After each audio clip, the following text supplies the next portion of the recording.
গণ অভ্যুত্থানের প্রকৃত মাস্টার মাইন্ড কারা, কিভাবে এই আন্দোলন কোথায় কিভাবে হয়েছে, সেটা 18 থেকে এই কোটা সংস্কার থেকে রাষ্ট্র সংস্কার আওয়াজ উঠানো তরুণরা জানে।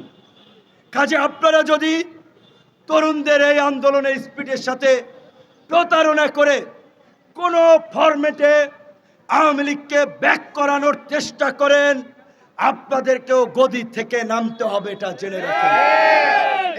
এইটা জেনে রাখেন।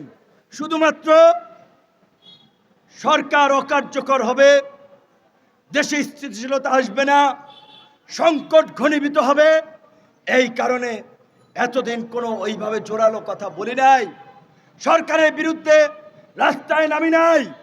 বরঞ্চ যারা আন্দোলন করছে, মিডিয়ার ভাইরা সাক্ষী, তাদের আন্দোলন থামাতে, তাদের সাথে সরকারের সমঝোতা করানোর জন্য কথা বলেছি, বুঝিয়েছি। কিন্তু সরকার আমাদের সেই দুর্বলতাকে কাজে লাগিয়ে তারা যদি বিদেশি প্রেসক্রিপশনে ভারতের সাথে সমঝোতা করে আওয়ামী লীগকে রাজনীতিতে ফিরিয়ে আনার চেষ্টা করে, তাহলে এই সরকারকেও তল্পা গোছাতে হবে। সবাই ভালো থাকবেন, ধন্যবাদ। এখন সংক্ষিপ্ত একটি ছোট্ট মিছিল অনুষ্ঠান।